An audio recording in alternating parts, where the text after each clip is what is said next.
Comincia a riconoscerci, c'ha chiamato per nome, mamma e papà.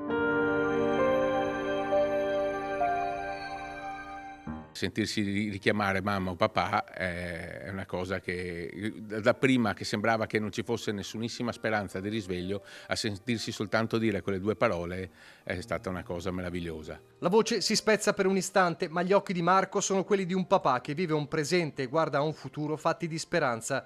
Una parola che 7 mesi fa era difficile da pronunciare, perché per arrivare all'oggi bisogna riavvolgere il nastro e tornare a un pomeriggio drammatico di fine estate.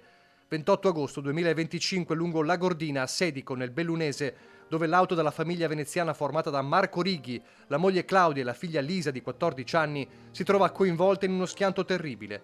Un incidente nel quale è proprio Lisa, addormentata sul sedile del passeggero, ad avere la peggio. Gravissime lesioni, soprattutto alla testa.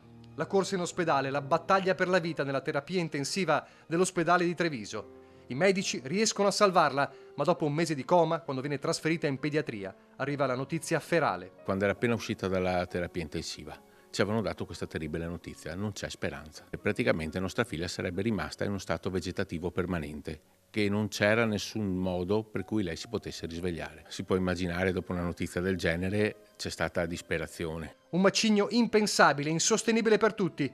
Marco e Claudia però non si arrendono. E abbiamo detto qua, se molliamo noi, molla anche nostra figlia e noi non possiamo farlo.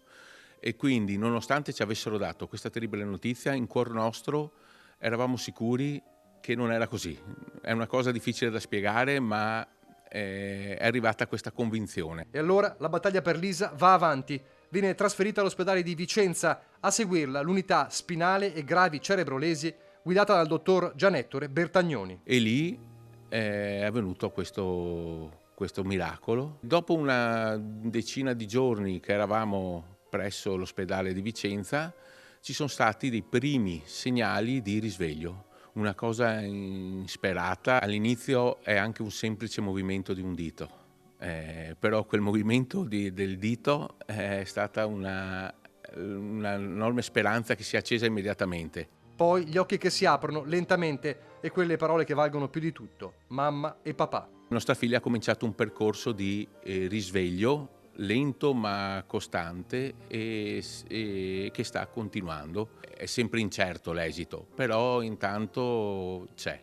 Mesi durissimi nei quali Marco e Claudia non sono stati soli. La forza ce l'ha data il sostegno di tantissime persone che hanno contribuito sia con fatti e anche con la preghiera.